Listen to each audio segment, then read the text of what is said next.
kasih untuk para calon penerima komuni pertama. Tema homili saya sore ini tentang kerendahan hati. Para saudara-saudari yang dikasih Tuhan, kerendahan hati adalah sebuah keutamaan hidup. Sebuah keutamaan yang kalau dihidupi sungguh-sungguh akan membawa orang kepada kedewasaan Kristiani, bahkan bisa membawa orang kepada kekudusan. Sebab tidak ada orang yang sombong yang menjadi kudus, tetapi orang yang rendah hati akan mencapai kekudusan. Para saudara-saudari yang dikasih Tuhan, bacaan-bacaan yang kita dengarkan sore ini menampilkan sosok orang-orang yang memiliki keutamaan kerendahan hati. Kerendahan hati itu mereka miliki, mereka hidupi dalam keseharian mereka, juga dalam menghadapi aneka persoalan hidup. Dari bacaan pertama, yakni dari kitab Yesaya bab 6 ayat 1 sampai dengan 2a, dilanjutkan ayat 3 sampai dengan 8. Ditampilkan sosok seorang bernama Yesaya. Dia berkata, "Aku Yesaya."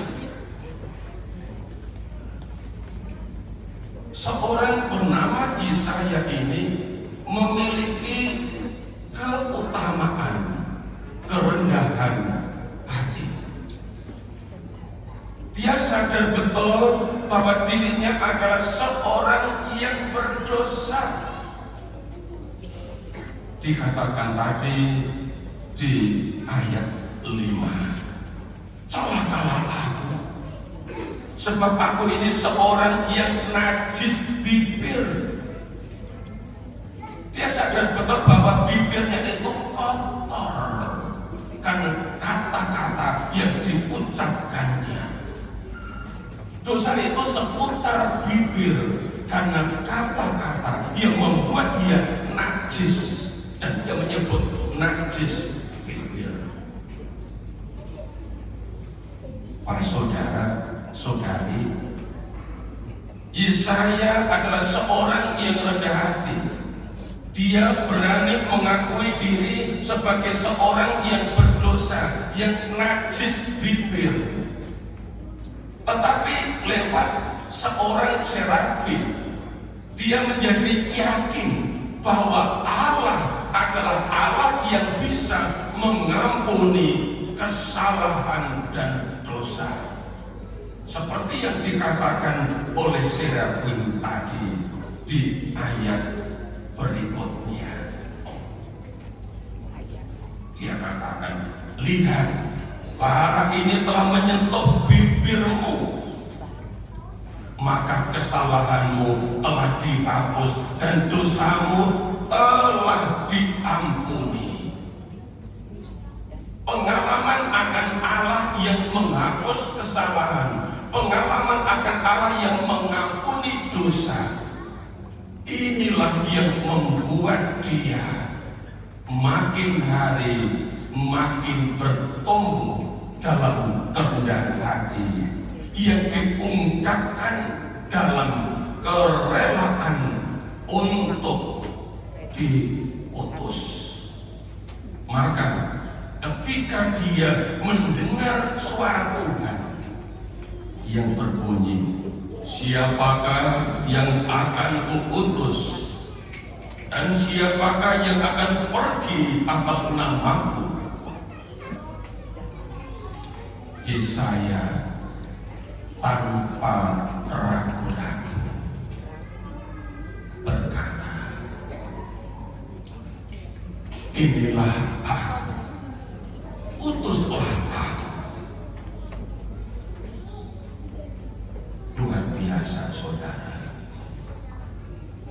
Yesaya ini mengaku sebagai orang yang berdosa, yang najis bibir, tapi kok bersedia diutus, bersedia dipakai Tuhan.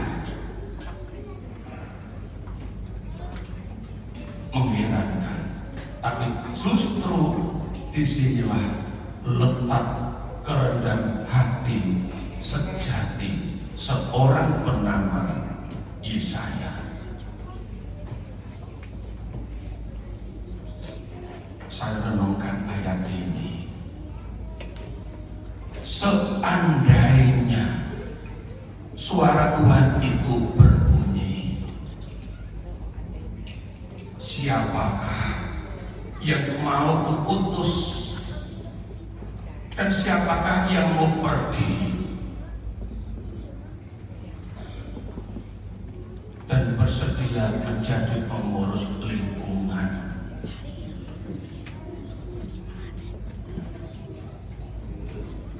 Saya perkirakan tak ada satupun umat Paroki Maria yang akan menjawab seperti Nabi Yesaya. Inilah aku, utuslah aku, pakailah aku sebagai pengurus di lingkungan. Saya tidak yakin akan ada umat yang seperti Yesaya. Barangkali pertanyaan itu tinggal pertanyakan dan tak satu pun umat 13.000 orang ini ada yang menjawab, kecuali kalau didesak-desak, dipaksa-paksa baru mau.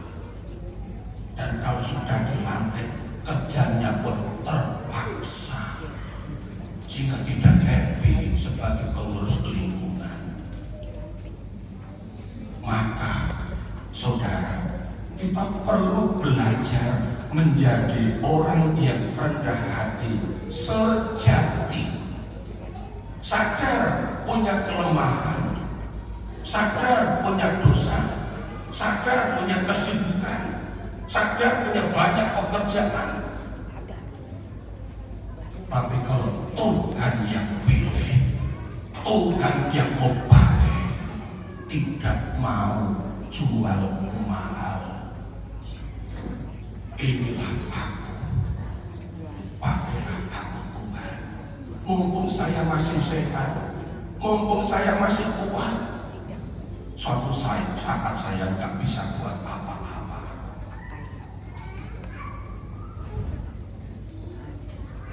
Itu orang yang cerdas, mau menggunakan peluang ketika masih sehat, ketika masih kuat, mau dipakai Tuhan. Dan orang yang seperti ini justru orang yang rendah hati sejati, bukan yang semu. Yang semu jual mahal. Bapak Ibu saudara-saudari, dalam Injil kita dengar juga contoh lain seorang yang rendah hati, Simon namanya. Dia datang di hadapan Yesus, dikatakan Petrus pun sujud di depan Yesus. Lukas bab 5 ayat 8. Petrus pun sujud di depan Yesus dan berkata, Tuhan, pergilah dari hadapanku, karena aku ini seorang berdosa.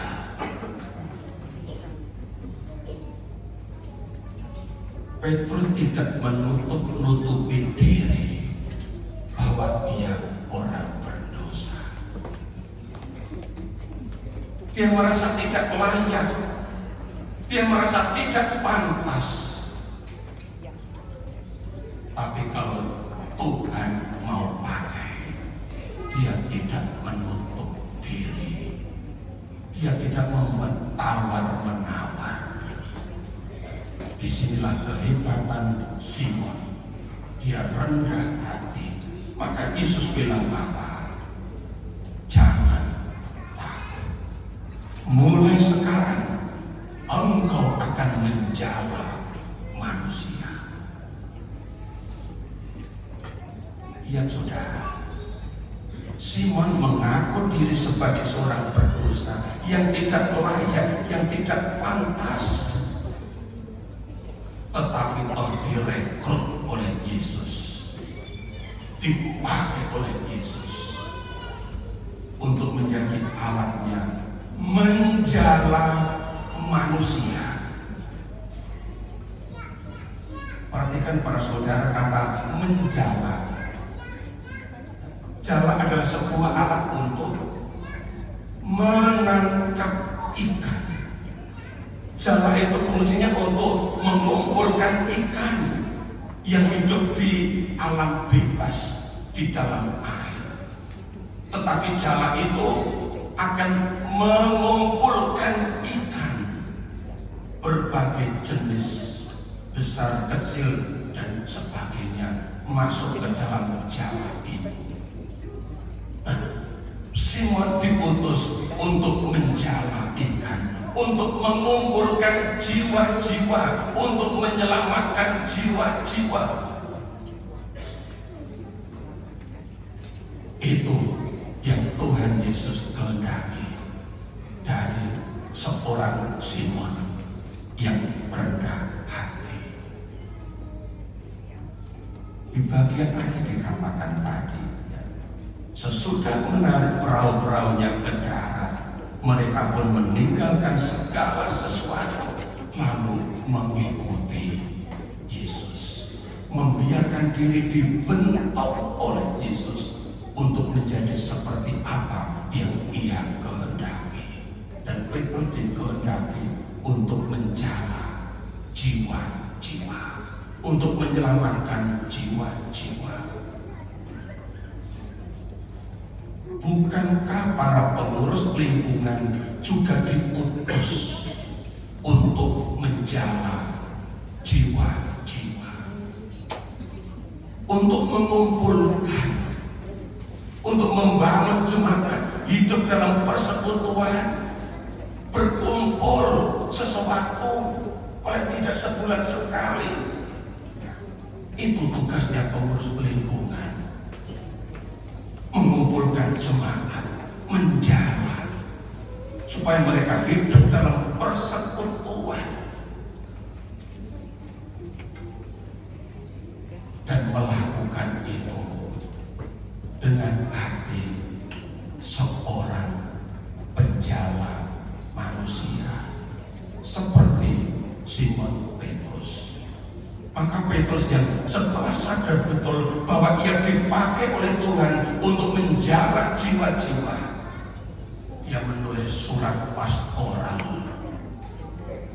Dalam suratnya yang pertama bab 5 ayat 2, Petrus menulis, gembalakanlah kawanan domba Allah. Jangan dengan terpaksa, tetapi dengan kerelaan diri. Jangan karena mau mencari keuntungan, tetapi dengan pengabdian diri. Cara melayani seperti inilah yang akan membuat orang happy. Sebagai pengurus lingkungan, sebagai pengurus wilayah, sebagai pengurus dewan paroki, sebagai pengurus keluarga, sebagai bapak keluarga, dan sebagainya, sebagai ibu rumah tangga, melakukan tugas yang dipercayakan dengan pengabdian diri, bukan dengan terpaksa. Menjala manusia juga berlaku dalam keluarga-keluarga, supaya keluarga tidak tercerai-berai. tidak tercecer di mana-mana. Tetapi meskipun ada di mana-mana, ada jaringan kasih. Semua merasa dirangkul sebagai saudara, sebagai anggota keluarga. Bapak Ibu, saudara-saudari yang dikasihi Tuhan, di bacaan kedua juga ditampilkan contoh lain seorang yang rendah hati bernama Paulus. Dia katakan begini, 1 Korintus 15 di ayat 10. Aku telah bekerja lebih keras daripada mereka semua. Yang 12 rasul Yesus ini. Tetapi bukannya aku, melainkan kasih karunia Allah yang menyertai aku. Itu yang membuat dia bisa bekerja, bisa melayani dengan lebih keras, lebih sungguh-sungguh, lebih total. Sadar betul karena kasih karunia Allah yang menyertai dia, bukan karena aku hebat. Nah, kalau karena aku, Paulus sombong. Tapi dia bilang, bukannya aku, melainkan kasih karunia Allah yang menyertai aku. Mari Bapak Ibu saudara-saudari, kita menjadi murid-murid Yesus yang rendah hati, seperti Yesaya, seperti Simon, dan seperti Paulus. Silakan Bapak Ibu mencari dan contoh-contoh lain orang-orang yang hidup sebagai pengikut Yesus yang rendah hati.